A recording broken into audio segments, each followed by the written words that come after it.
আছে এখানে মন খারাপ হয়ে যায়। যেমন ও চার দোকানে গেছে, এক লোকে আপনার ট্রাভেল সম্পর্কে ওর মন্তব্য করছে, ওর মন ভেঙে গেছে, বুঝছেন? অনেক কথা বলছে যে আপনি মানুষের সাথে এরম করেন ওরম। আমি কি এটা আমি রিক্স, খোদার কসম এটা হতে পারে।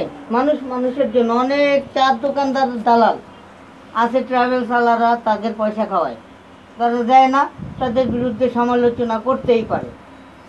আমি এটা ওরে বুঝাই। মানে এই যে মানে মনে করেন যে ওরা অনেক কিছু বলছে আপনার নামে, যে আপনার নামটা উল্লেখ করে বলছে এবং আপনি যে সঙ্গে আসছেন সঙ্গে আঙ্গুল ধরে আছে।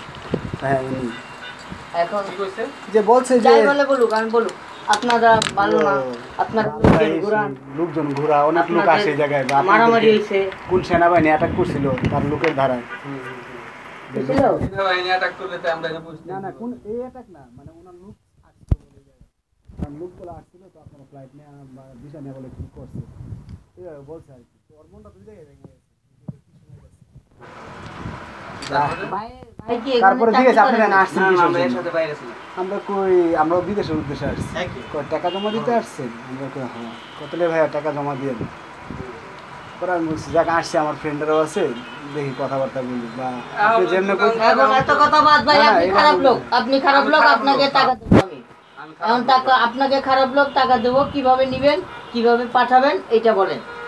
আমি তো খারাপ লোক, ঠিক আছে, কিন্তু পরবর্তীতে না না ভাই এক মিনিট একটা কথা বলে দিই। হ্যাঁ, সেনাবাহিনী অ্যাটাক করছে আমাকে অফিসে, ঠিক আছে করছে, এটা অ্যাটাক করেছে, এটা আমাকে তো অফিস এনে তালা মেরে ছেড়ে যাওয়ার কথা। আরে ভাই এটা তো আমি বুঝি, আপনি আমার কি বুঝাবেন? পরে বলছে যে অফিস তালা মারা থাকে, আমরা কিনা অফিস তো ওপেন আছে এবং উনিও আছে, আপনি মনে একটু অন্য লোকের নামে কইতেছেন। কয় না আপনার কার্ড দেখে আমি বলতেছি, আর ওটা তো দেখা লাভ নাই, কারণ ওনারা বলছে উনি আমরা এই কথা বলছে, ওদের কথা তো শুনে লাভ নাই। যার সময় মহিলারে দেখাবে যে ওরা এক একজন এক একটা নামে বিপদ গা, ওর কাজে এটা বা এইটাই আমার বুঝাই যায়। না ওই বলতে পারে একজন নামে একজন। এখন আপনারা আর আপনি যদি কনফিউজ থাকে আর জাস্টিফাই করে আসতে পারেন, আমার দ্বিধাবোধ নাই। আমি লোক পারাই না, আমি দুই নাম্বারই করি ভাই, কথাটা বুঝতে। যদি আপনারা জান যাবেন না গেলে নাই। আমার কথাটা আমি অত কথা না, আপনাকে আমি ওই প্রশ্নটাই করছি। আপনি খারাপ লোক, বাজে লোক, নষ্ট লোক, আপনাকে দেখে ভালো লাগছে, আমার সাথে করেন নাই, কার সাথে কি করছেন তা জানি না, তবে আমার সাথে আপনি করে হজম করতে পারবেন না 100%, যেটা সত্যি কথা। এখন আমার কথা হলো আপনি আরে কিভাবে পাঠাবেন ভাই, কিভাবে পাঠাবেন, এখন কয় টাকা নেবেন এইটা আপনি বলেন, কয় দিনের মধ্যে পাঠাবেন, স্ট্রেট ফরওয়ার্ড বলেন। এর কাছে আমাদের একটু বলে দিচ্ছি 1 মাস সময়। হ্যাঁ ঠিক আছে, 1 মাস না 1.5 মাস কথা বলছি, 15 দিন বাড়াই। মানে আপনি টোটাল 1 মাসের মধ্যে পাঠাবেন, না পারলে 15 দিন বেশি নিতেন।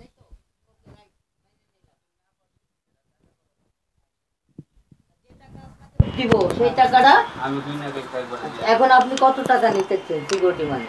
সিকিউরিটি মানি তো 25 করে বলা হয়। আপনি কত টাকা দিবেন ভাই?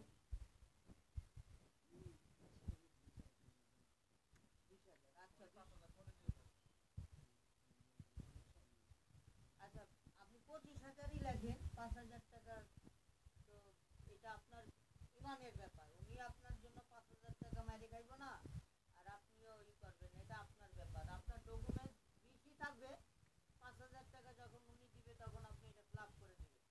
ওকে, এগ্রিমেন্ট এটা। তবে আপনাকে কথা দিলেন, আপনি যদি 1.5 মাসের ভিতরে না পারেন তাহলে ওনার পুরো টাকাটা আপনাকে ব্যাক করতে হবে। হ্যাঁ, আপনার কাছ থেকে কিন্তু আপনাকে যে টাকাটা দিবে তার কোনো ইয়ে দিবেন না আপনি? হ্যাঁ, মানে 20,000 টাকা আপনাকে পুরো আমাদের বিশ্বাসের উপরে। ওকে, তাই দিলাম, বিশ্বাসের উপরে। আচ্ছা ওকে, এরিয়াল দাও, টাকা দাও, দাও টাকা দাও। কিছু বলেন আর তারপরেও যদি আপনার কোনো কনফিডেন্স থাকে আপনি পরে আসতে পারেন, সমস্যা না। না পরে না, এখনই। ওনার লোক, আপনার লোক না, আপনার লোক হলে আপনার যদি কনফিডেন্স থাকে তাহলে আমি এই যে শ্রম দিচ্ছি, দৌড়াদৌড়ি করছি শুধু রিয়াজের জন্য। রিয়াজ আমাকে বলছে বাবু ভাই আপনি কিন্তু আমার পরিচয় জানেন না, এবার আমি আপনাকে বলি আমার দেখতে খুব ছোট মানুষ মনে হয়। এই ফকিরা বলে যত বড় হ্যাডামালা ট্রাভেল চালা হোক না, হ্যাঁ এহেনদের সিলের মতো নিয়ে যাওয়ার মতো ক্ষমতা আমি বাবু রাখি। সারফুকার মতো মানুষ। আমি গুলশান জুন আইডিসি ড্রাইভার, ওনার ওয়াইফের ড্রাইভার। আমি তার কলিজার টুকরা।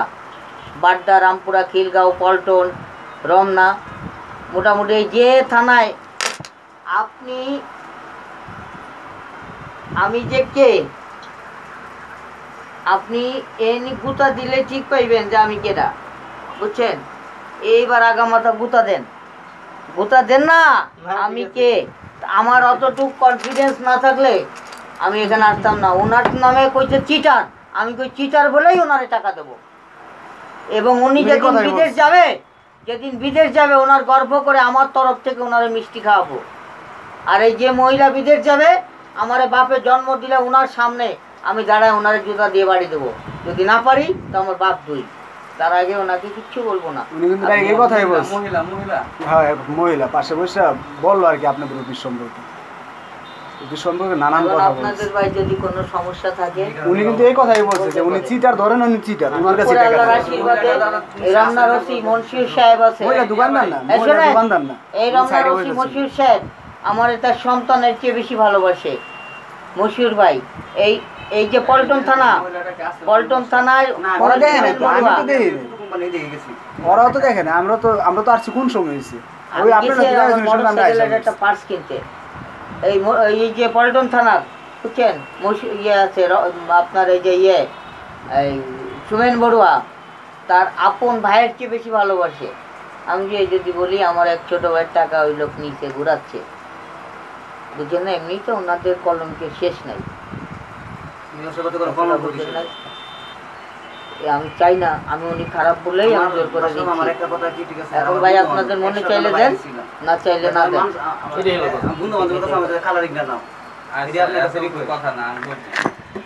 টাকা 20,000 বিষয় না, 20,000 টাকা। এই বেটা এই যে মোবাইলটা হারাই গেছিল ওনার ঘন্টাখানেক আগে পাইছি, মানিব্যাগ হারাই গেছে বলে ওনার। এগুলো কপাল না। হঠাৎ করে ভালো মানুষ হাইটে আইতাছি, আমার স্ট্রোক করছে, শোনেন, ও আমারে বাঁচাইছে, ও বনসই দিয়ে নিয়ে আইছে এই ছেলে হসপিটাল থেকে, আমারে বনসই দিয়ে হসপিটাল থেকে নিয়ে আইছে। মরেও তো যাইতে পারতাম। এখন দেন আপনি, উনি যদি আপনার এই 1.5 মাসের ভিতরে আপনাকে না পারে, যদি হয় আপনার এই একদম বসকে আসতে না, যাও কি পরে। হ্যাঁ, তারপরে এসে এখন আমার কথা শুনুন ভাই, যদি আপনাদের মনে কনফিউজ থাকে দরকার নেই। কনফিউজ তো ওইটাই, আপনি খারাপ বললে আপনার আমি দেবো, এটাই আমার কনফিউজ। বাসার ভাই একটা জিনিস কি, আমি খারাপ ভাই আর কি বলবো, আমরা মনে করেন যে বাসার ভাই মহিলা আমি আপনাদের বলছে খারাপ, এখন এই মহিলা আমার কাছে আইনে